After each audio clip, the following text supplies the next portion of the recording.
करूंगा कि वो अपने उद्बोधन से मझौला की जनता को कृतज्ञ करें।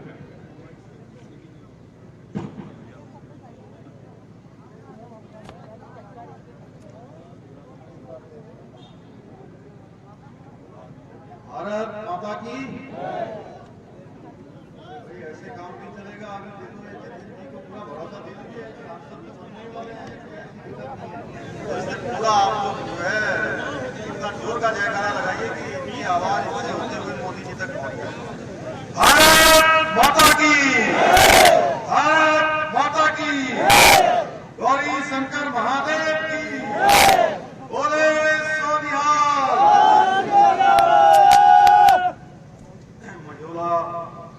पीलीभीत लोकसभा के इस खेल मैदान पर आयोजित इस सभा में अभी आप सब लोगों ने जिनको सुना, हमारे इस पीलीभीत लोकसभा के प्रत्याशी और अभी तक उत्तर प्रदेश सरकार के मंत्री और बहुत ही स्पष्ट सीधी सपाट बात करने वाले, जिनको भारतीय जनता पार्टी के केंद्रीय नेतृत्व ने और माननीय प्रधानमंत्री आप सबके बीच में सेवा के लिए भेजा है, ऐसे हमारे लोकप्रिय प्रत्याशी आदरणीय जितेंद्र प्रसाद जी, मंच पर आसीन भारतीय जनता पार्टी के जिला अध्यक्ष भाई संजीव प्रताप सिंह, प्रभारी मंत्री श्री बलदेव सिंह मोहलक जी, और आप सबके विधायक और उत्तर प्रदेश सरकार में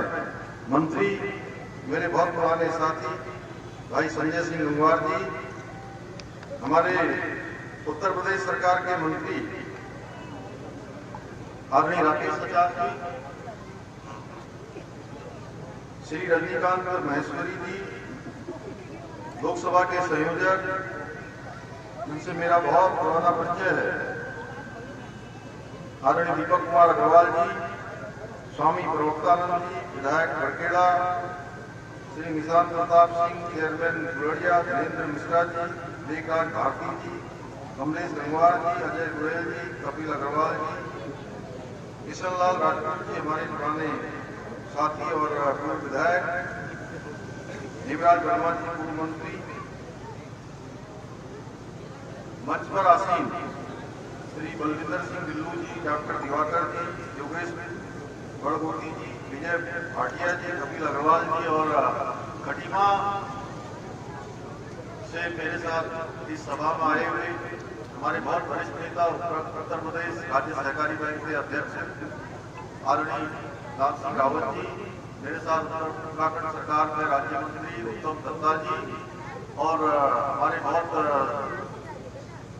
वरिष्ठ नेता और प्रदेश कार्यकारिणी के सदस्य श्री रमेश चंद्र जोशी रामू भैया एवं मंच पर आसीन सभी हमारे नेतागण और यहाँ पर पधारे हमारे खंडी मझौला, पीलीभीत और आसपास के क्षेत्रों से हमारे आए हुए सभी बड़े बुजुर्ग, सभी नौजवान साथी, मेरी माताएं, बहनें, मेरे बच्चों और मीडिया के हमारे सभी मित्र, पत्रकार मित्र, छायाकार सभी हमारे प्रतिनिधि, मैं सबसे पहले तो आप सब इतनी बड़ी संख्या में आए और बहुत शॉर्ट नोटिस में ये कार्यक्रम में आप सबके बीच में आना हुआ।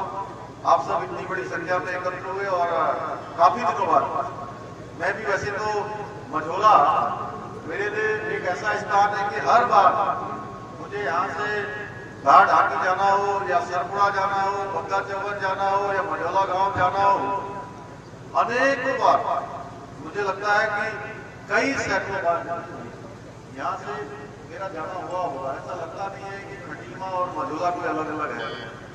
और काफी लंबे समय बाद किसी जनसभा में आप सबके बीच में आने का सौभाग्य प्राप्त हुआ। आप सब आए, आप सबने जतिन जी को समर्थन देने के लिए आपने मेरा और हम सबका जो स्वागत किया, अभिनंदन किया, मैं भी आप सबका दोनों हाथ जोड़कर, सर झुकाकर आप सबका स्वागत करता हूँ, अभिनंदन करता हूँ। और मोदी जी अभी 2 दिन पहले ऋषिकेश आए थे, उन्होंने मुझे कहा कि कहीं भी आप जाओगे तो मेरी राम राम सबको कहना। तो मैं मोदी जी की भी आपको राम राम और आपको प्रणाम कहता हूँ। बोलिए जोर से राम राम। भाइयों बहनों, आज आप सबको पता है जतिन जी के लिए आप सबका समर्थन मांगने के लिए, आप सबका आशीर्वाद मांगने के लिए मैं आप सबके बीच में आया हूं।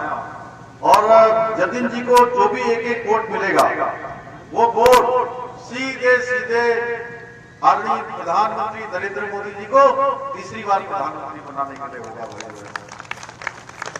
श्री जतिन प्रसाद जी हमारे योगी जी के मंत्रिमंडल में पीडब्ल्यूडी मंत्री के रूप में अपनी सेवाएं दे रहे हैं। मैंने सुना है, वैसे तो मेरी आपसे 2-3 दफा मुलाकात हुई है, बहुत ही सहज है, सरल है, लेकिन लोग कहते हैं कि बहुत कड़क और खुद सड़कों का निरीक्षण करने जाते हैं और सड़क की क्वालिटी खराब निकल जाए तो ये तत्काल एक्शन लेते हैं, 1 मिनट की भी देरी नहीं करते हैं, गुणवत्ता से कोई समझौता नहीं करते हैं। ऐसे ईमानदार और कड़क निर्णय लेने वाले को जब आप अपना सांसद चुन लेंगे, सांसद बनाकर भारत की संसद में भेज देंगे, तो आपको मुद्दों की पूरी प्रखरता के साथ लोकसभा में रखेंगे और क्षेत्र का विकास कैसे होता है ये भली भांति जानते हैं।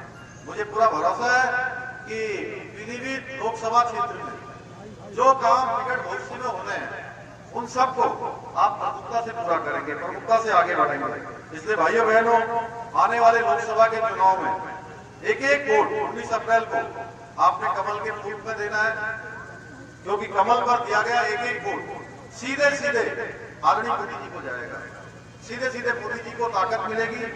ये वोट पूरे इस लोकसभा क्षेत्र, पूरे पीलीभीत लोकसभा क्षेत्र को, पूरे मझौला क्षेत्र को विकसित और समृद्ध बनाने के लिए जाएगा। ये वोट भारत के जन जन के कल्याण को सुरक्षित करने का वोट होगा। ये वोट भारत को फिर से विश्व गुरु बनाने का वोट होगा। भाइयों बहनों, मोदी जी के नेतृत्व में भारत आज नई बुलंदियों को छू रहा है। भारत का डंका आज पूरे विश्व में बज रहा है। भारत एक विकसित आत्मनिर्भर देश बनने की दिशा में तेजी से आगे बढ़ रहा है। आज भारत मैन्युफैक्चरिंग और इनोवेशन का एक हब बन गया है। आज देश में प्रत्येक दिन 38 किलोमीटर सड़कें बन रही हैं, हर साल 7 से अधिक हवाई अड्डे बन रहे हैं। आज देश में एम्स, IIT और IIM का निर्माण हो रहा है और एक एम्स आप लोगों के लिए, ये मझौला वालों के लिए, पीलीभीत वालों के लिए, इस क्षेत्र के आसपास कटिमा क्षेत्र के लोगों के लिए कहाँ बन रहा है आप सबको पता है? यही किच्छा में बन रहा है, बगल में। और मोदी जी के कारण से बन रहा है। भाई अब इसमें तो जोर से ताली बजा दीजिए। आप लोग अच्छी बात बोल रहे थे, क्या बात है, क्या गुरुदेव जी आपने बताया नहीं क्या? ये देखिए कितना कम प्रचार हुआ है। अभी एम्स के लिए लोगों को लाइन लगानी पड़ी, यहीं पर बगल में 1 घंटा लगेगा। और बिस्टी मझौला रोड आपने फोरलेन बना दी है, थोड़ा अब आगे के लिए काम आपने हमारे लिए छोड़ दिया है।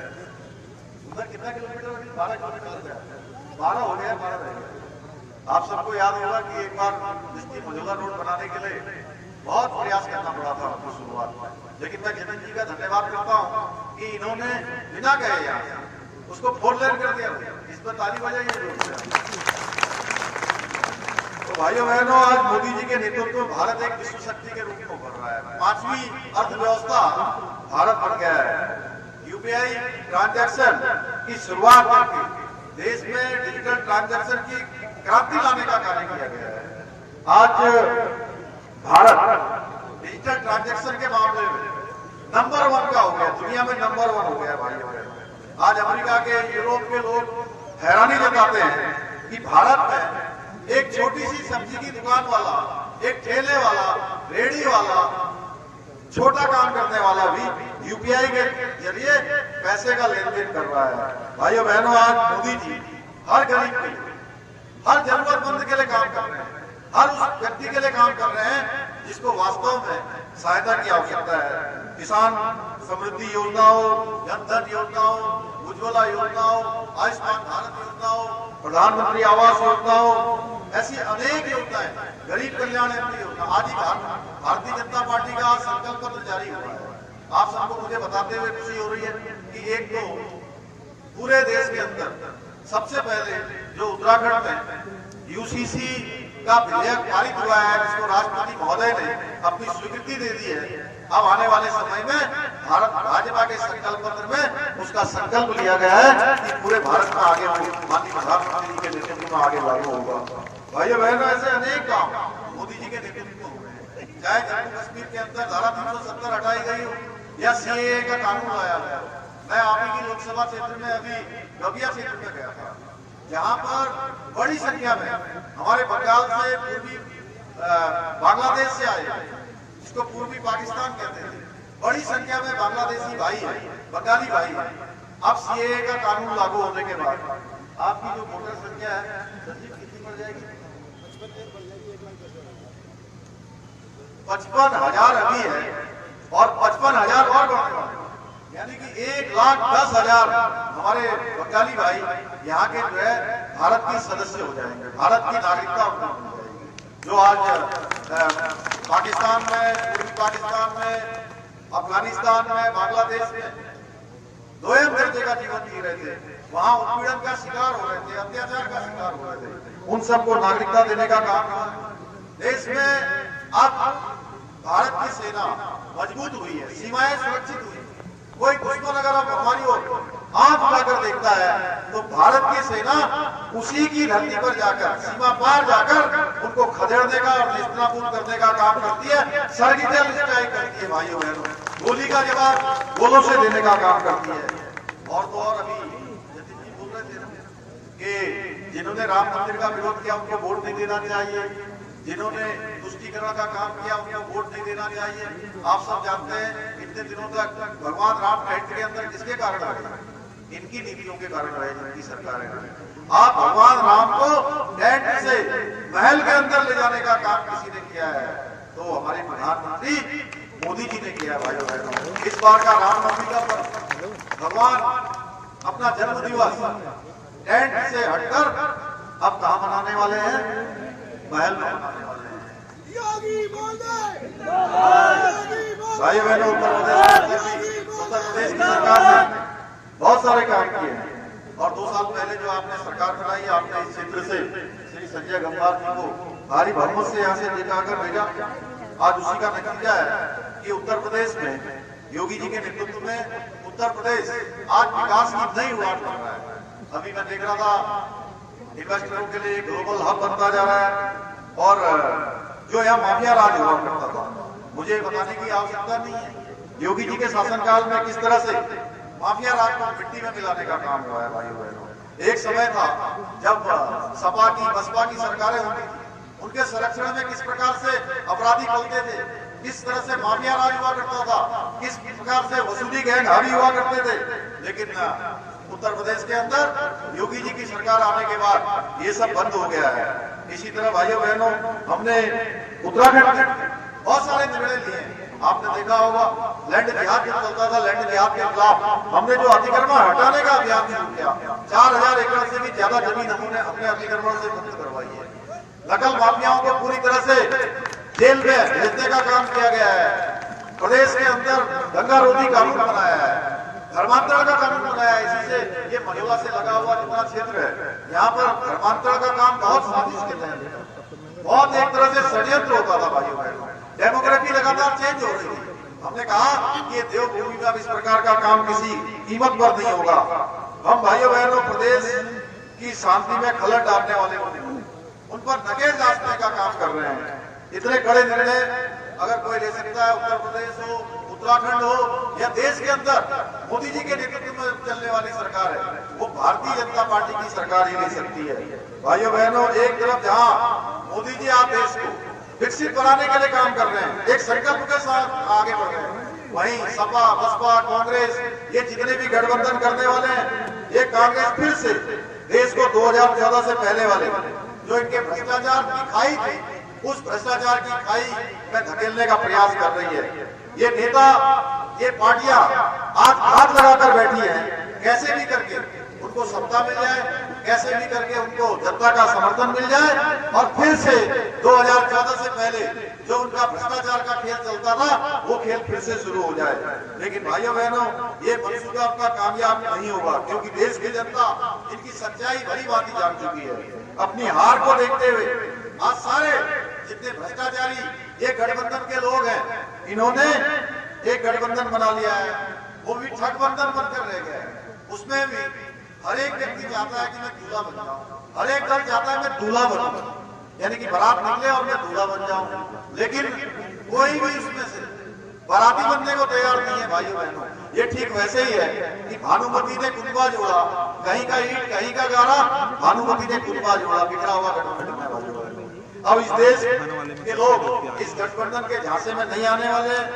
भाइयों बहनों, इस ठगबंधन में शामिल पार्टियों ने हमेशा गरीबों को और अधिक गरीब बनाने का काम किया है, ताकि वो गरीबों और पिछड़ों को केवल अपने वोट बैंक की तरह इस्तेमाल कर सकें। पिछले 10 सालों में मोदी जी ने ये करके दिखा दिया कि कोई भी काम असंभव नहीं है, गरीबों का कल्याण करना है कोई मुश्किल काम नहीं है। पिछले 10 सालों में मोदी जी ने अपनी योजनाओं के जरिए 25 करोड़ लोगों को गरीबी रेखा से बाहर निकालने का काम किया है। इसलिए आज पूरा देश मोदी जी को अपना परिवार मानता है।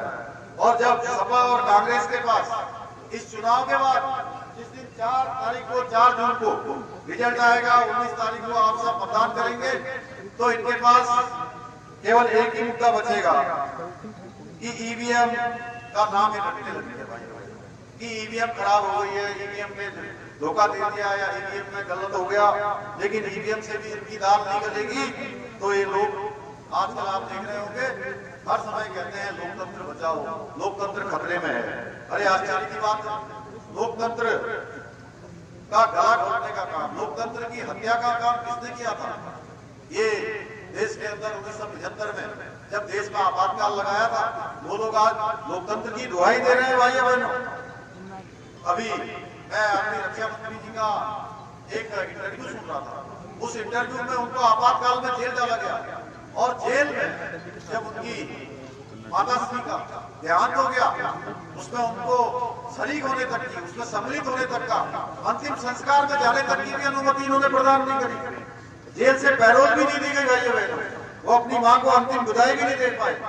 अगर कांग्रेस भूल गई हो कि याद कर ले, इसे कहते हैं तानाशाही, इसे कहते हैं लोकतंत्र का गला घोटना। ऐसी बहुत सारी घटनाएं हैं। कांग्रेस ने भारत के संविधान को दरकिनार करते हुए सिर्फ अपने पार्टी को बचाने के लिए, परिवार को बचाने के लिए फैसले लिए हैं। भाइयों बहनों, जिन्होंने राम के अस्तित्व को नकार दिया हो, उनको तो राम की कृपा भी नहीं हो सकती है। वहीं दूसरी ओर समाजवादी पार्टी है, जिसने मैं जानता हूं इस मझोला से, कटीमा से, पीलीभीत से, आसपास के क्षेत्रों से कार सेवकों ने अयोध्या जाकर किस प्रकार से राम मंदिर बनाने में अपना योगदान दिया था, उस संघर्ष में शामिल हुए थे। और उस बड़े आंदोलन को कुचलने का काम, राम भक्तों पर गोली चलाने का काम, उनके सीने को छलनी करने का काम किसने किया था? इन लोगों ने ही किया था। भाइयों बहनों, समाजवादी पार्टी की ही सरकार हुआ करती थी। सनातन को गाली देने वाले लोग, सनातन धर्म और संस्कृति को इन्होंने नुकसान पहुंचाया। तुष्टीकरण और सनातन विरोध की राजनीति करने वाली ये समाजवादी पार्टी, कांग्रेस पार्टी, इनको जड़ से समाप्त करने का समय आ गया है। भाइयों बहनों, आज पूरा देश भाजपा और आदरणीय मोदी जी के नाम की लहर है। मैं पूरे प्रदेश के अंदर उत्तराखंड में गया हूँ, मैं देश के अंदर अनेक स्थानों पर गया हूँ। मैंने देखा है इस बार कोई प्रश्न नहीं है कि किसी और की सरकार बनने वाली है। आप किसी से पूछेंगे कि भाई अब सरकार किसकी बनने वाली है, तो हर एक व्यक्ति के मुंह से निकलेगा कि मोदी जी की सरकार बनने वाली है। मोदी जी तीसरी बार देश के प्रधानमंत्री बनने वाले हैं। भाइयों बहनों, एक पीलीभीत में मैं आज पूरे दिन से प्रातःकाल से मैं पीलीभीत लोकसभा में हूँ और पिछले 4 दिनों से मैं खटीमा आकर रात्रि को मैं रोज खटीमा आता हूँ। यहाँ से अनेकों लोग मुझे मिलते हैं। तो मैंने पूछा कि भाई पीलीभीत में कैसा चल रहा है, तो बोले पीलीभीत में भारतीय जनता पार्टी जीतने वाली है। हाँ, ये जरूर है कि कितने मतों से जीतेगी, पिछला रिकॉर्ड टूटेगा कि 3 इस पर चर्चा हो रही है। तो इसलिए मुझे पूरा भरोसा है देश की जनता 400 पार के नारे को साकार करने के लिए वोटिंग की तारीख है जो है उसका इंतजार कर रही है। आप 19 तारीख को पहले मतदान करके फिर जलपान करेंगे और भारी संख्या में कमल पर वोट देकर हमारे मित्र श्री जतिन प्रसाद जी को भारी बहुमत से विजय बनाकर मोदी जी को तीसरी बार प्रधानमंत्री बनाने में अपना योगदान देंगे। तो भाइयों बहनों, एक बार हम सब मिलकर एक बार घोष करें जोर से। मैं कहूँगा अब की बार आप कहेंगे 400 पार, अब की बार, अब की बार, उधर से आवाज नहीं आ रही है पीछे से, अब की बार, अब की बार, उधर से लोग आ रही है हमारी भाई, अब की बार, फिर एक बार, फिर एक बार। बहुत बहुत धन्यवाद। आदरणीय भाई साहब बोलेंगे।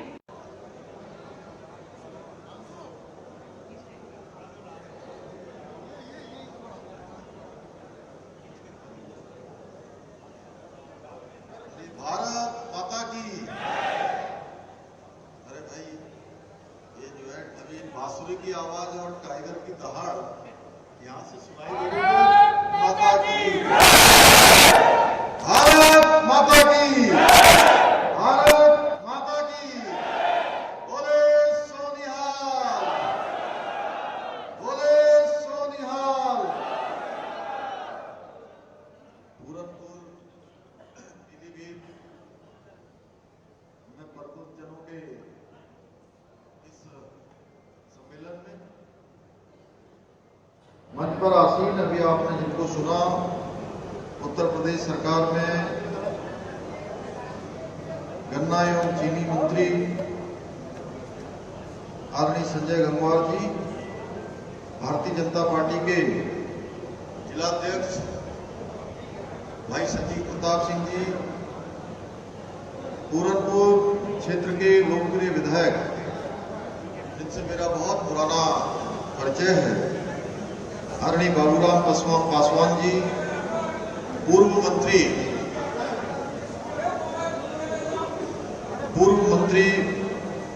आदरणीय डॉक्टर विनोद तिवारी जी, जिन्होंने इस क्षेत्र का लंबे समय तक प्रतिनिधित्व किया है,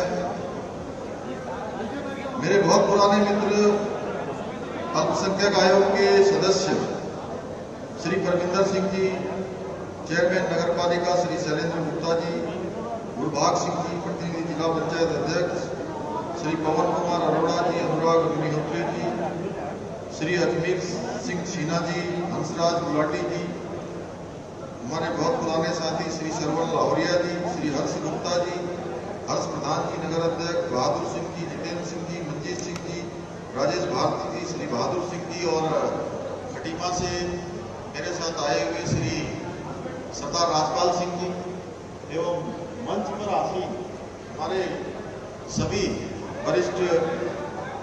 वरिष्ठ नेतागण, सभी हमारे पदाधिकारीगण और इस कार्यक्रम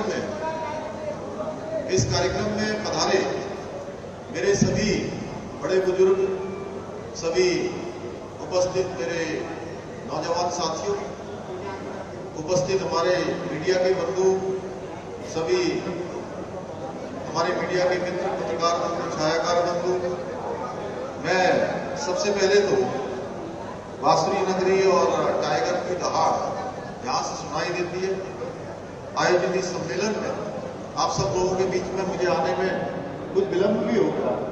मैं इधर कबिया क्षेत्र में पहुंचते काफी टाइम लग गया। प्रातःकाल से आज बहुत सारी सभाओं में भाग लेते हुए आप सबके बीच में पहुंचा हूं। इसके पश्चात भी आपके ही जनपद में मझौला में भी अभी लोगों के साथ संवाद अभी करना है, वहां जाना है। आप सबको थोड़ा विलंब भी हुआ, लेकिन आप सब इतनी बड़ी संख्या में पधारे हैं। बहुत ही शॉर्ट नोटिस पर एक कार्यक्रम हो रहा है। मुझे परसों ही बताया गया कि आप सब लोगों से मुझे भेंट करनी है, तो आप इतनी बड़ी संख्या में पधारे हैं। मैं आप सबका देवभूमि का मुख्य सेवक होने के नाते और आपका पड़ोसी होने के नाते, आपके बिल्कुल पड़ोस से मैं रास्ते भर आ रहा था तो मैं सोच रहा था कितना जुड़ाव है हमारा पूरनपुर से, इस पूरे क्षेत्र से, कि मां शारदा मेरे घर के बिल्कुल सामने से निकलती है, जिसको देखते देखते मैं पैदा हुआ, बड़ा हुआ और पूरे इस क्षेत्र को सींचने का काम करती है, इस पूरे क्षेत्र को जल जीवन देने का काम करती है। तो आप सबसे हमारा बहुत जुड़ाव रहा है और मैं मुख्य सेवक उत्तराखंड का दायित्व के बाद पहली बार आप सबके बीच में मेरा आना हुआ है, तो मैं अपनी तरफ से आप सबका मैं स्वागत करता हूं, आप सबका मैं अभिनंदन करता हूं, आप सबको मैं प्रणाम करता हूं। भाइयों बहनों, ये सम्मेलन का उद्देश्य आप सभी को पता है कि 19 अप्रैल को मोदी जी को हमने तीसरी बार देश का प्रधानमंत्री बनाना है और उन्होंने जो 10 सालों में अपने जीवन का एक एक पल, एक एक क्षण जो भारत माता को समर्पित किया है, उसको जन जन तक पहुंचाना है। और मैं कह सकता हूं कि इस सभागार में जितने भी लोग हैं, वो सारे के सारे लोग कई कई हजार लोगों के बराबर एक एक व्यक्ति है, क्योंकि ये प्रबुद्ध जनों का सम्मेलन है, इंटेलेक्चुअल्स लोगों का सम्मेलन है।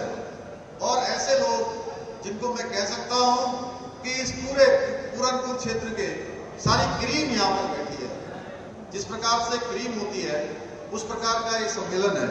भाइयों बहनों, आप सभी लोग समाज के सम्मानित व्यक्ति हैं। समाज के बेहतर भविष्य के लिए उन्हें समय समय पर आप सबके माध्यम से उनके बीच में बातें जाती हैं, जो देश में चल रहा है, समाज में चल रहा है, दुनिया में चल रहा है, उन सब बातों की जानकारी आप सबके माध्यम से समाज के अंतिम छोर में खड़े हुए व्यक्ति तक पहुंचती है। आज फिर से वो समय आ गया है जब हम सबको एकजुट होकर इस क्षेत्र के प्रत्याशी श्री जतिन प्रसाद जी को, जिनका एक शानदार कैरियर है, बहुत सारी समस्याओं को उन्होंने समाधान की ओर ले जाना है, भारत सरकार की और राज्य सरकार के बीच में अच्छा बेहतर तालमेल करके इस पूरे पूरनपुर क्षेत्र को आगे बढ़ाने का काम उनके पास आया है। माननीय प्रधानमंत्री जी ने भारतीय जनता पार्टी के केंद्रीय संसदीय बोर्ड में आप सबकी सेवा के लिए उनको आपके बीच में भेजा है। भाइयों बहनों, मैं अगर पूर्व की सरकारों की बात करूं तो पूर्व की सरकारों ने प्रबुद्ध जनों का हमेशा तिरस्कार किया है, कभी उनको सम्मान देने का काम नहीं किया भाइयों बहनों। परंतु आदरणीय मोदी जी के नेतृत्व वाली सरकार ने हर उस योग्य व्यक्ति को, जिसके अंदर क्षमता है, जिसके अंदर प्रतिभा है, जिसने जीवन में परिश्रम किया है, जिसने कोई भी खोज की है, अपने को साधा है, उसको सम्मान देने का काम किसी ने किया है तो भारत के आजाद भारत के इतिहास में नरेंद्र मोदी जी ने किया है। भाइयों बहनों, हम सब जानते हैं पिछले 10 सालों में किस प्रकार से नए नए कीर्तिमान देश के अंदर स्थापित हुए हैं। आज भारत चहुमुखी विकास की ओर आगे बढ़ रहा है। आज भारत विश्व के पटल पर एक महाशक्ति के रूप में उभर रहा है। आज भारत का डंका पूरी दुनिया में बज रहा है। भारत ऐसे समय में जब देश के अंदर कोरोना जैसी महामारी का हमने सामना किया, इस कोरोना महामारी के बाद भी भारत दुनिया की 11वें नंबर से 5वें नंबर की अर्थव्यवस्था बन गया। भाइयों बहनों, आज अमेरिका, यूरोप, यहाँ के लोग अचंभित होते हैं कि भारत में सब्जी की छोटी सी दुकान वाली महिला भी यूपीआई के जरिए मोबाइल पर पेमेंट का लेन देन करती है। भाइयों बहनों, आप सोचिए कि पूरी दुनिया का जितना डिजिटल ट्रांजैक्शन है उसका 50% अगर किसी देश में हो रहा है तो हमारे देश में हो रहा है। भाइयों बहनों, और ये सब इसलिए हो पा रहा है कि हमारे पास मोदी जी का जैसा एक दूरदर्शी और सशक्त और दृढ़ निश्चय वाला हमारे पास नेतृत्व है। भाइयों बहनों, आपको याद होगा 2014 में जब देश के प्रधानमंत्री मोदी जी बने थे तो उस समय जब उन्होंने यूपीआई पेमेंट को बढ़ावा देने की बात की तो बहुत सारे लोग मजाक उड़ाया, कहते थे यहाँ तो मोबाइल कनेक्टिविटी नहीं है, इंटरनेट काम नहीं करता है, कम पढ़े लिखे लोग हैं, यहाँ पर मोबाइल से पेमेंट कैसे होगा, कैसे लेन देन होगा। तब मोदी जी ने कहा कि भारत की जनता को बेवकूफ समझने वालों को जनता खुद जवाब दे देगी। भाइयों बहनों, आज वो समय आ गया है कि जनता स्वयं जवाब दे रही है। देखिए, आप छोटी सी सब्जी की दुकान हो, छोटा फल वाला हो, ठेली वाला हो, रेडी वाला हो, आज यूपीआई से पेमेंट करता है। ये नया भारत है भाइयों बहनों। ये नया भारत आपके एक वोट की ताकत से बना है, जो आपने मोदी जी को बनाने के लिए दिया है, आपने अपने क्षेत्र के विकास के लिए दिया है। भाइयों बहनों, आपको सभी को पता है मोदी जी की योजनाएं किस प्रकार देश में हर गरीब, हर पिछड़े लोगों की और समाज के अंतिम छोर पे खड़े हुए लोगों की जिंदगी को बदलने का काम किया है। जनधन योजना, उज्ज्वला योजना, आयुष्मान भारत योजना, किसान समृद्धि योजना, पीएम आयुष्मान योजना, गरीब कल्याण अन्न योजना, उज्ज्वला योजना, ऐसी अनेक योजनाएं देश के अंदर चलाई गई है। स्वच्छ भारत अभियान चलाया गया इतने बड़े संख्या में हमारी मातृशक्ति के लिए इज्जत घर बनाए गए। आज भी देश के अंदर नई नई योजनाएं लाई जा रही है। ड्रोन दीदी योजना हो या लखपति दीदी योजना हो, तमाम योजनाओं को आज देश के अंदर नए सिरे से लाने का काम प्रधानमंत्री मोदी जी के नेतृत्व में हो रहा है। और जब मोदी जी ने कहा, जब मोदी जी ने भाषण दिया था, तो पहले भाषण में मोदी जी ने कहा कि देश, हमारी सरकार गरीबों को समर्पित सरकार होगी, गरीबों के कल्याण के लिए सरकार होगी। तो लोगों ने मजाक उड़ाया था उनके भाषण का। भाइयों बहनों, लेकिन मोदी जी ने जिस दृढ़ता से, जिस परिश्रम से अपने जीवन के, अपने 10 सालों के एक एक पल और एक एक क्षण को देश के लिए समर्पित किया, उसका परिणाम हुआ कि 25 करोड़ लोग आज गरीबी रेखा से बाहर आ गए। भाइयों बहनों, अब मोदी जी ने ऐसे अनेकों काम देश के अंदर ऐतिहासिक फैसले लिए, ऐसे फैसले लिए हैं जिनके बारे में कोई सोचता भी नहीं था, जिनको लोग नामुमकिन कहते थे। नामुमकिन कहते थे कि देश के अंदर कश्मीर से धारा 370 हटेगी। भाइयों बहनों, एक झटके में देश के अंदर कश्मीर जो है भारत का अभिन्न अंग हो गया। और कश्मीर के अंदर भी एक निशान, एक विधान और एक प्रधान की परिपाटी पूरे देश के अंदर लागू हो गई, जो कश्मीर के अंदर लागू नहीं हुई। 3 तलाक का कानून लागू कर दिया, नागरिकता संशोधन विधेयक सीएए लागू किया। अभी मैं गविया रामनगरा से आ रहा हूं। बहुत बड़ी संख्या में उस क्षेत्र में हमारे पूर्वी पाकिस्तान, जो पहले पूर्वी पाकिस्तान होता था, बाद में बांग्लादेश बन गया, वहां बांग्लादेश से आए हुए लोग हैं। भाइयों बहनों, अभी संजीव प्रताप गाड़ी में बता रहे थे कि यहाँ की भी जो वोटरों की संख्या है, इस कानून के लागू होते ही सीधे 1 लाख से भी ऊपर चले जाते हैं। बड़ी संख्या में अभी हम लोग चर्चा करते आ रहे थे। इसी प्रकार उधमसिंह नगर में, जहां बड़ी संख्या में बांग्लादेश से आए हुए हमारे विस्थापित भाई बहन रहते हैं, उनको भी तमाम प्रकार के अधिकार मिलने वाले हैं। उनको मकान मिल जाएंगे, उनको सरकार की अन्य सुविधाएं मिल जाएंगी, उनके जीवन में परिवर्तन होने वाला है। और देखिए, पहले देश के अंदर बहुत हमले होते थे, सेना को जवाब देने के लिए आदेश देना पड़ता था। मैं एक सैनिक का लड़का हूं, मैंने देखा है कि सैनिकों को किस पीड़ा से गुजरना पड़ता था, किस घुटन से गुजरना पड़ता था। लेकिन मोदी जी के प्रधानमंत्री बनने के बाद अब अगर देश के ऊपर हमला होता है, कोई गोली आती है, तो सेना सर्जिकल स्ट्राइक भी करती है और गोली का जवाब गोलों से देने का काम भारत की सेना करती है। भाइयों बहनों, ये नया भारत बनाने का काम मोदी जी ने किया है। और हम सबके आराध्य देव भगवान श्री राम लंबे समय से कहां निवास कर रहे थे?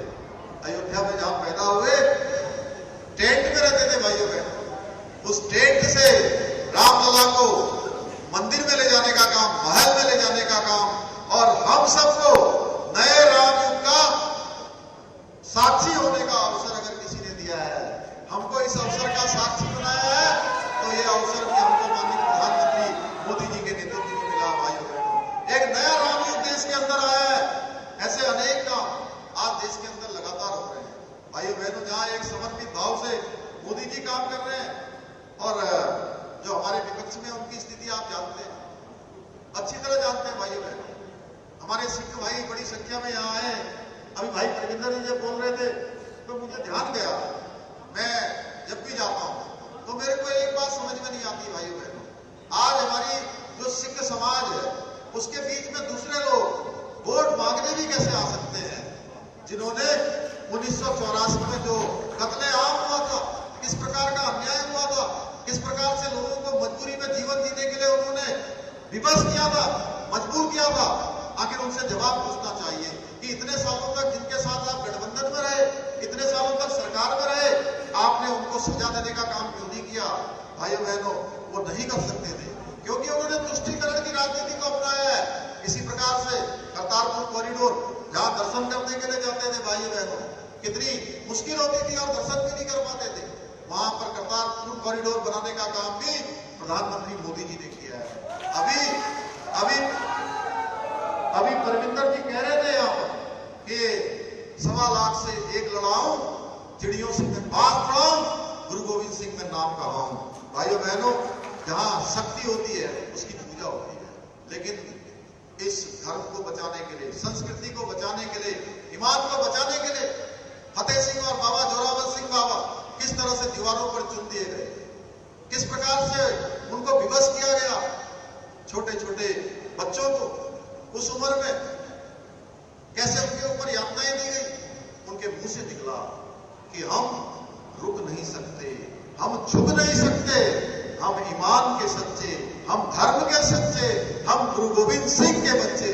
भाइयों बहनों, उनके इतिहास को भी देश के सामने रखा नहीं गया, दुनिया के सामने नहीं रखा गया। देखिए, मोदी जी ने वीर बाल दिवस पूरे देश के अंदर मनाने की घोषणा करी। भाइयों बहनों, ऐसा इतिहास जो हमारा धर्म और संस्कृति के लिए जिन्होंने कुर्बान अपने को कर दिया, क्या पूरे देश के लोगों को बताया नहीं जाना चाहिए? पूरी दुनिया के लोगों को बताया नहीं जाना चाहिए? आखिर क्यों नहीं बताया गया?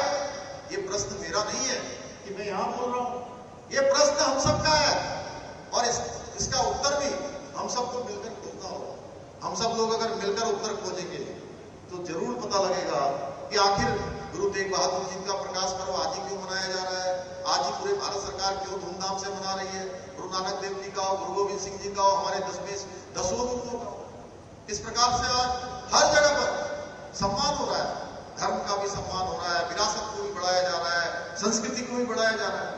वहीं विपक्ष हमेशा सनातन की बात होती है तो सनातन को भी कोसने का काम करते हैं। भाइयों बहनों, कहते हैं ये सनातन धर्म कीड़े मकोड़ों की तरह है, मलेरिया, मच्छर, वायरल फीवर है, और गठबंधन के लोग कहते रहते हैं, लेकिन एक भी नहीं आता। अखिलेश जी भी कभी कुछ नहीं कहते, राहुल जी भी कुछ नहीं कहते, अर्जुन खड़गे जी भी कुछ नहीं कहते, कोई नेता नहीं बोलता है कि नहीं नहीं भाई ये गलत बात बोल रहे हैं। सब लोग मौन रहकर समर्थन करते हैं। आखिर कौन इनको जवाब देगा? भाइयों बहनों, एक समय था जब 2014 से पहले देश के अंदर कांग्रेस की गठबंधन की सरकार होती थी, कांग्रेस की सरकार, यूपीए की सरकार, उसमें घोटालों का अंबार लगा रहता था, हर दिन नए घोटाले सामने आते थे। पिछले 10 सालों में एक भी घोटाला मोदी जी के समय में नहीं हुआ है भाइयों बहनों, क्योंकि मोदी जी ने कहा न मैं खाऊंगा न किसी को खाने दूंगा। यूपी में सपा के राज में सत्ताधारी जो नेतागण होते थे उनको किस प्रकार का संरक्षण मिलता था, किस तरह का माफिया राज था, ये हम सभी को याद होगा। यहाँ पर व्यापारी वर्ग भी मौजूद होंगे, आपको याद होगा किस तरह से सपा के राज में वसूली का एक काम करता था, किस प्रकार से लोगों से वसूली की जाती थी भाइयों बहनों।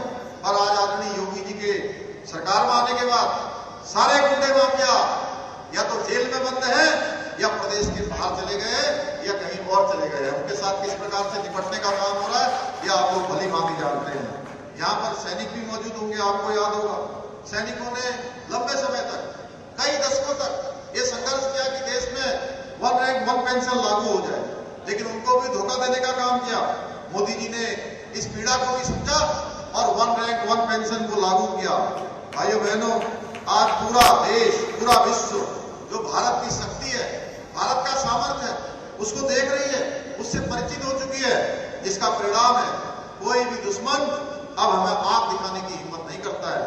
आज देश की सुरक्षा में लगे हुए सैनिकों को हर प्रकार से छूट मिली हुई है, उनको अच्छे अच्छे हथियार मिल रहे हैं, अच्छे उपकरण मिल रहे हैं, अच्छे उनके जैकेट मिल रहे हैं, अच्छे बूट मिल रहे हैं भाइयों बहनों। इसलिए आज सेना का हौसला बुलंद है। भाइयों बहनों, पहले हमारे देश के अंदर दवाओं और टीकों के लिए अमेरिका और यूरोप के देशों पर निर्भर रहना पड़ता था। कोई टीका भारत में नहीं बनता था और बनता भी था तो उसे बनाने में कई साल लग जाते थे। एक बार पोलियो आया था, जो बड़े बुजुर्ग होंगे उनको भली बात याद होगा कि पोलियो की दवा आने में 15 साल से भी ज्यादा का समय लग गया और मोदी जी के समय में कोरोना आया भाइयों बहनों, तो कोरोना की जो वैक्सीन है, उस वैक्सीन को लाने में 6 महीने से भी ज्यादा का समय नहीं लगा। एक नहीं, 2-2 स्वदेशी वैक्सीन मोदी जी के नेतृत्व में बनाई गई भाइयों बहनों। ऐसे अनेकों काम मोदी जी के नेतृत्व में आज देश के अंदर हो रहे हैं, आज तेजी से आगे बढ़ रहा है।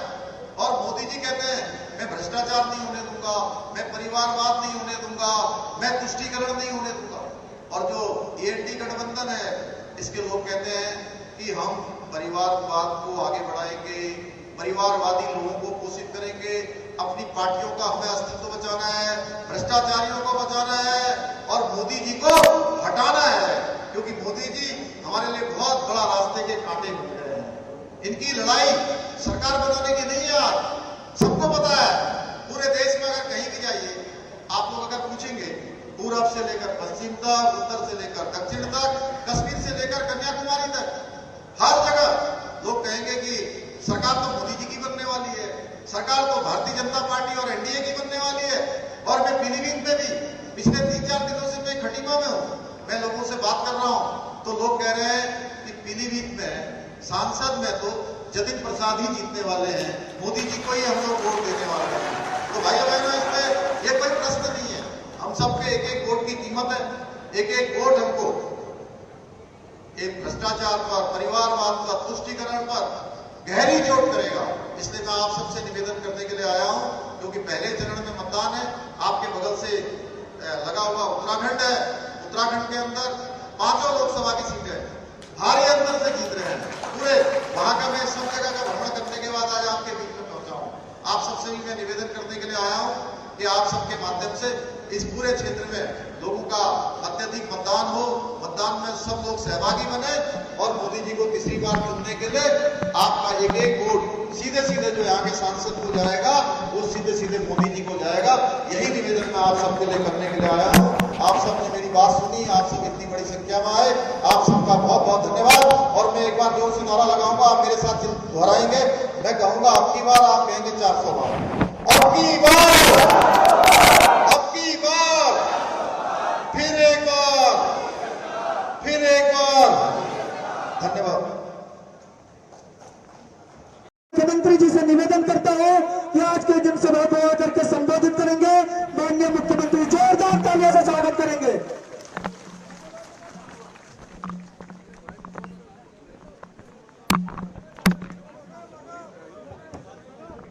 भारत माता की, भारत माता की, भारत माता की। आज गबिया, रामनगरा, नौजलिया, इसके केंद्र बिंदु पर विशाल जनसभा में यहाँ पर उपस्थित भारतीय जनता पार्टी के सम्मानित जिलाध्यक्ष भाई संजीव प्रताप सिंह और पूरनपुर विधानसभा के लोकप्रिय विधायक जिनसे मेरा बहुत पुराना संबंध है, आदरणीय बाबूराम पासवान जी, जिला महामंत्री, जिन्होंने हम सब लोगों ने बहुत दिनों तक खटीमा क्षेत्र में साथ साथ काम किया, श्री महादेव गायन जी, विधानसभा के संयोजक जिला मंत्री श्री अनुराग अग्निहोत्री जी, भारतेंदु जी, जिला मंत्री शिवम जायसवाल जी, मंडल अध्यक्ष शिव कुमार गायन जी, जिला पंचायत सदस्य अजय वैद जी, ग्राम प्रधान गबिया सहराई, अर्जुन मंडल जी, ग्राम प्रधान सुभाष सिकंदर जी, सिकदार जी, मंच पर आसीन हमारे खटीमा क्षेत्र के और उत्तराखंड में अनेक पदों पर रहे हैं। एडीसी के चेयरमैन भी रहे, बहुत समय संगठन का लंबे समय का जिन्होंने काम किया है, आदरणीय दाम सिंह रावत जी, एवं मंच पर आसीन हमारे सभी नेतागण और बड़ी संख्या में यहाँ पर आए हुए सभी मेरे बड़े बुजुर्ग, सभी उपस्थित माताएं, बहनें, हमारे सभी नौजवान साथियों, हमारे सभी पंचायत के सभी प्रतिनिधि, ग्राम प्रधान, क्षेत्र पंचायत, जिला पंचायत और हमारे पत्रकार मित्र, सभी मीडिया के हमारे दोस्त, पत्रकार भाई, छायाकार बंधु, digital media, social media, print media, सभी जितने प्रकार का भी हमारा मीडिया है, मैं सबसे पहले तो आप सब लोग इतनी विशाल संख्या में यहाँ पर एकत्र हुए और कल ही कार्यक्रम तय हुआ कि आप सबके बीच में आना है।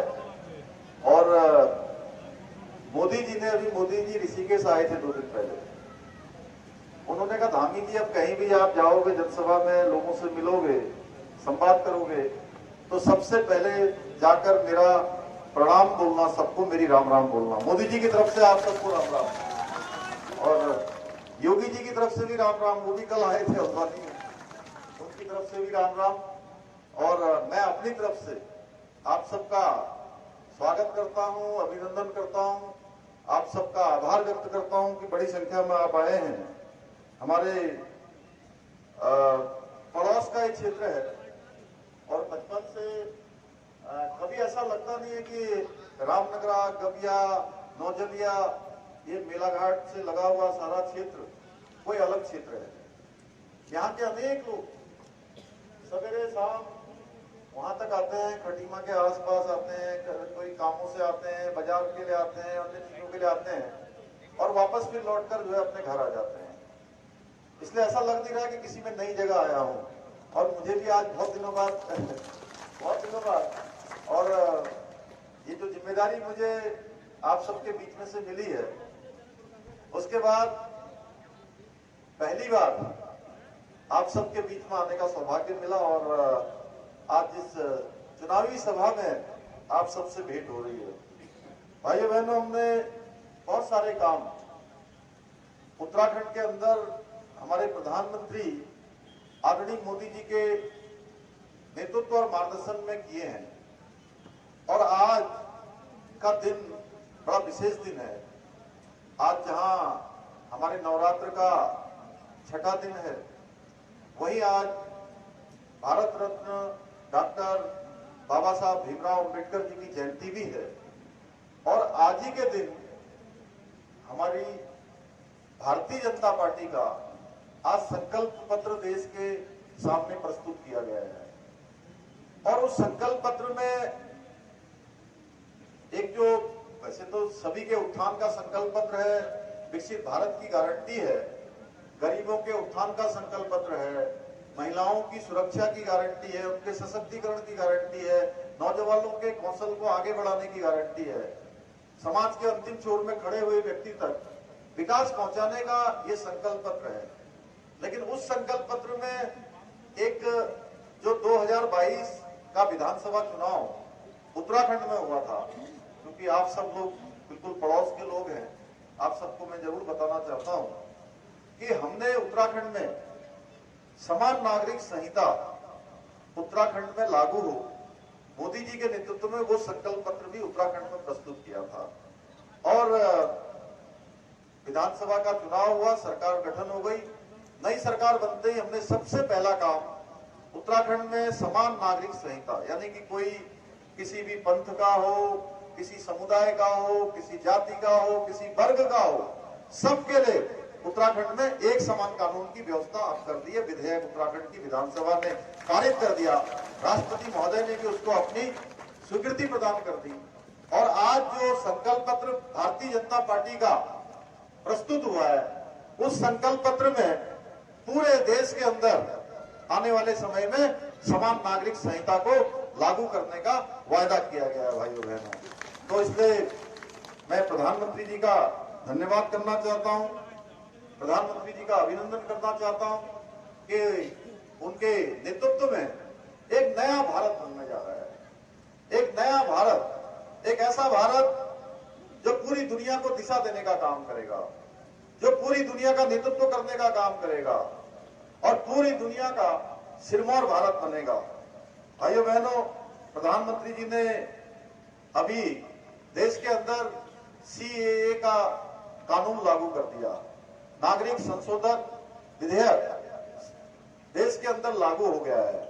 और इस कानून के लागू होने से विशेषकर जो लोग जो बड़ी संख्या में आज इन क्षेत्रों में है, हमारे यहाँ उधम सिंह नगर जनपद जो खटीमा से शुरू होकर जसपुर तक होता है, उस पूरे जनपद में है और इस क्षेत्र के आसपास हम सब जानते हैं, उनको भारत की जो सदस्यता है, भारत की जो नागरिकता है, अब वो आसानी से मिल जाएगी भाइयों बहनों। उनको भी वो सारे अधिकार मिल जाएंगे जो विस्थापित भाई बहन हैं, जो बांग्लादेश से आए हैं, पूर्वी पाकिस्तान से आए हैं, या अफगानिस्तान में रहने वाले हिंदू भाई हैं, सिख भाई हैं, बौद्ध भाई हैं, उन सभी को नागरिकता मिलने के जो दरवाजे हैं वो दरवाजे खुल गए हैं। और दूसरे देशों से जो विस्थापित होकर भारत आने वाले हिंदू परिवार हैं, उनके लिए एक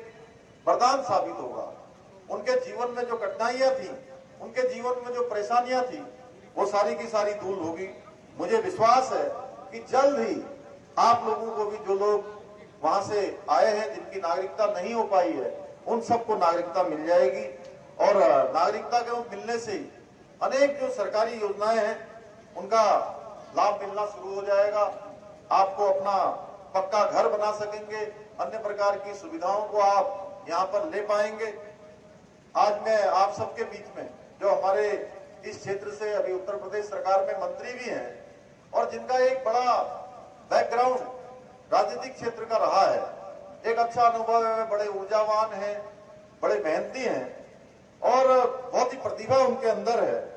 आपके क्षेत्र में माननीय प्रधानमंत्री जी ने, माननीय योगी जी ने, भारत के हमारे भारतीय जनता पार्टी के केंद्रीय संसदीय बोर्ड ने आप सबके बीच में प्रतिनिधित्व करने के लिए भेजा है श्री जितिन प्रसाद जी।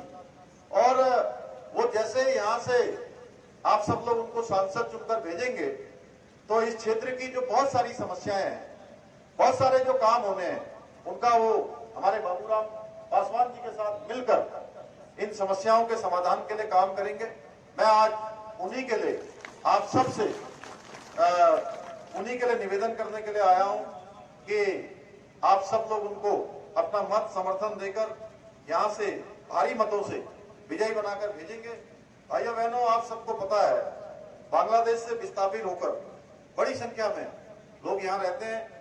दुर्भाग्य की बात है, और मैं हमारे यहाँ उत्तराखंड में उधम सिंह नगर जनपद में बहुत बड़ी संख्या में बंगाली समाज के लोग रहते हैं, सब जानते हैं आप सब लोग। और बड़ी विचित्र बात थी, दुर्भाग्य की बात थी कि उनका जब सर्टिफिकेट बनता था, कोई सर्टिफिकेट बनता था, जाति प्रमाण पत्र बनता था, तो उसमें जानते क्या लिखा रहता था? पूर्वी पाकिस्तान से विस्थापित लिखा जाता था। और कई सालों से चल रहा था, कई बार लोगों ने इसके लिए प्रयास भी किया, लेकिन ये हटा नहीं।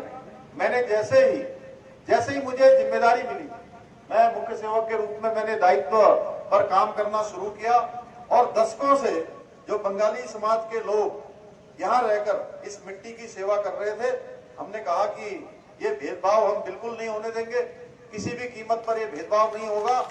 और जैसे देश के अन्य नागरिक रहते हैं उनके साथ बिल्कुल उसी तरह का सम्मान उनका भी होना चाहिए।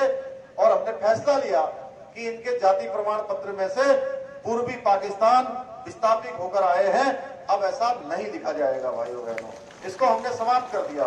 इसके साथ ही अभी चुनाव आचार संहिता शुरू होने से पहले उधम सिंह नगर जनपद में बहुत बड़ी संख्या में बंगाली समुदाय के लोग रहते हैं। हमने विभाजन विभीषिका दिवस 1971 में जब हमारे बांग्लादेश से अनेक लोग विस्थापित होकर आए, उनके लिए हमने विभाजन विभीषिका दिवस भी मनाया। उन सबका सम्मान किया, उनका स्मरण किया, जो शहीद हुए, जिनके साथ अत्याचार हुआ, जिनके साथ वहां पर मारपीट हुई, तमाम प्रकार के कष्ट उनको मिले। तो भाइयों बहनों, उनका सम्मान भी किया, उनका स्मरण भी किया। और मैंने वहां पर एक बंद भवन बनाए जाने की घोषणा भी की है। निकट भविष्य में एक बंद भवन भी वहां बनाया जाएगा। और साथ ही साथ जो नजुल भूमि पर बहुत बड़ी संख्या में वहां हमारे बंगाली समाज के लोग हैं, उनको मालिकाना हक देने का काम भी हमने किया है। और 2600 लोगों को, अभी 2600 लोगों को फ्री होल्ड उनको पट्टे दिए गए हैं। अब वो अपना मकान बना पाएंगे और उसमें कोई शुल्क हमने नहीं लिया, बिल्कुल निःशुल्क और किसी को भी किसी कार्यालय के चक्कर नहीं लगाने पड़े, किसी सरकारी दफ्तर में जाने की उनको जरूरत नहीं पड़ी। सारे के सारे पट्टे हमारे सारे अधिकारियों ने उनको घरों पर जाकर दिए हैं। जो भी औपचारिकताएं करनी थी, जो भी फार्म भरवाना था, जहां भी दस्तखत करवाने थे, वो सारे के सारे उनके घरों पर जाके किया है।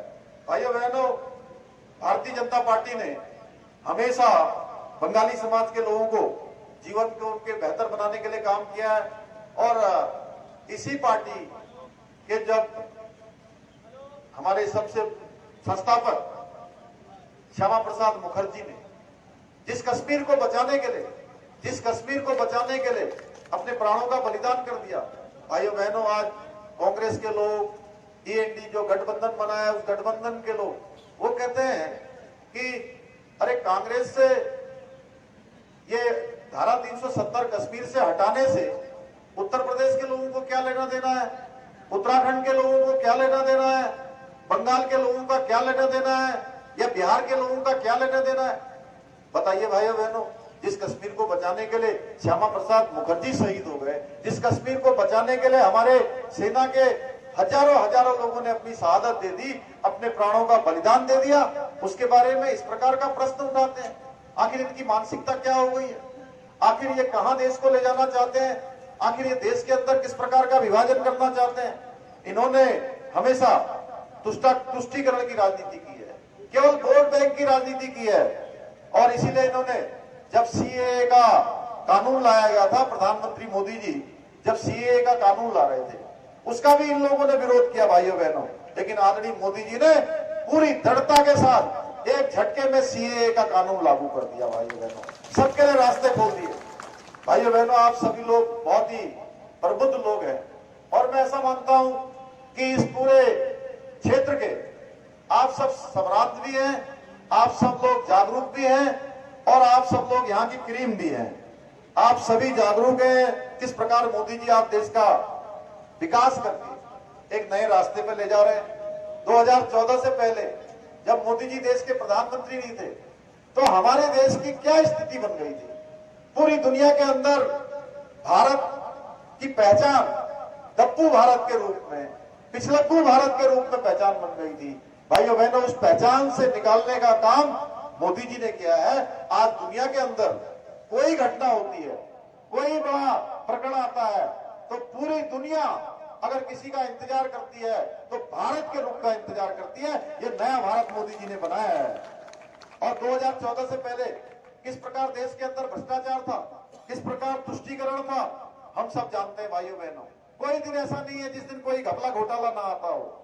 लेकिन 2014 के बाद भारत में एक तरह की नई राजनीति हो रही है जिसकी मूल भावना है कि सबका साथ, सबका विकास, सबका विश्वास और सबका प्रयास। यानी कि हर काम, हर योजनाएं हर वर्ग के लिए, किसी के साथ योजनाओं में भेदभाव नहीं, विकास के मामले में कोई भेदभाव नहीं, न्याय के मामले में किसी प्रकार का भेदभाव नहीं, लेकिन तुष्टीकरण किसी का नहीं। आप जानते हैं मोदी जी ने पूरे देश को अपना परिवार मानकर काम किया है, गरीबों के लिए, पिछड़े लोगों के लिए काम किया, अनेक योजनाएं लागू की हैं। जनधन योजना, प्रधानमंत्री आवास योजना, किसान सम्मान निधि योजना, आयुष्मान भारत योजना, गरीब कल्याण अन्न योजना। तो आप जानते ही, जिसको अभी आज के संकल्प पत्र में उसको अगले 5 सालों के लिए आगे बढ़ा दिया भाइयों बहनों। अब जो हमको कोरोना महामारी में अनाज मिलना प्रारंभ हुआ था, गरीब परिवारों के घर का चूल्हा जलता रहे, किसी को खाली पेट न सोना पड़े, वो योजना अब अगले 5 सालों के लिए मोदी जी ने बढ़ा दी है भाइयों बहनों। आज संकल्प पत्र जो प्रस्तुत किया है उसमें भी इसका वायदा किया गया है।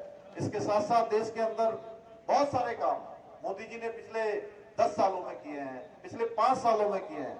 और 3 तलाक प्रथा को खत्म करना हो, जम्मू कश्मीर से धारा 370 हटानी हो, या सीएए का कानून लाना हो, या हमारे आराध्य देव, जैसे मैं मंदिर में गया है, हम सब लोग अगर कोई कष्ट आता है, कोई परेशानी आती है तो हमारे मुंह से क्या निकलता है? राम राम निकलता है ना, राम राम। तो लंबे समय से हम सब प्रतीक्षा कर रहे थे कि अयोध्या में जहां भगवान राम पैदा हुए वहां उनका भव्य और दिव्य मंदिर बनना चाहिए। ये हम सबकी इच्छा थी ना। इस इच्छा को पूरा किसने किया? इस इच्छा को पूरा करने का काम हम सबको त्रेता युग के बाद फिर से राम युग में लौटाने का काम किसी ने किया तो भारत मां के लाल नरेंद्र मोदी जी ने किया। भाइयों बहनों, ऐसे अनेक कार्य जिसके बारे में कहा जाता था कि ये कोई बात करेगा तो दंगे हो जाएंगे, ये कोई मंदिर बना देगा तो ये हो जाएगा, धारा 370 हट जाएगी तो बड़ा कश्मीर के अंदर जो है खून खराबा हो जाएगा। ऐसे अनेक असंभव काम जो मोदी जी ने करके दिखा दिए, लेकिन कहीं तिनका भी नहीं हिला। भाइयों बहनों, कहीं पर एक तिनका भी नहीं हिला और शांति से सारे के सारे काम होते गए। एक तरफ जहां मोदी जी आज रात दिन देश को आगे बढ़ाने के लिए काम कर रहे हैं, वहीं दूसरी तरफ दूसरे लोग केवल तुष्टीकरण, परिवारवाद, भ्रष्टाचार और अपनी पार्टियों का और अपने परिवारों को बचाने के लिए बेमेल गठबंधन कर रहे हैं। आज देश में शांति है, प्रगति है, समृद्धि है, लेकिन हमें वो समय याद होगा जब देश में केवल भ्रष्टाचार होता था, देश में तुष्टीकरण होता था, केवल परिवार की राजनीति होती थी, आए दिन भ्रष्टाचार के मामले सामने आते थे। और उत्तर प्रदेश में तो सपा के राज में समाजवादी पार्टी की सरकार जब भी होती थी तो उनके गुंडे और माफियाओं को संरक्षण मिलता था, लेकिन अब योगी जी के समय में ये तस्वीर बदल चुकी है पूरे उत्तर प्रदेश की। भाइयों बहनों, अब जो है कानून का राज स्थापित हो गया है। केंद्र में मोदी जी ने और राज्य में योगी जी ने पूरी तस्वीर राज्य की बदल दी है। और मोदी जी के आने के बाद पिछले 10 सालों में एक भी देश के अंदर घोटाला नहीं हुआ है।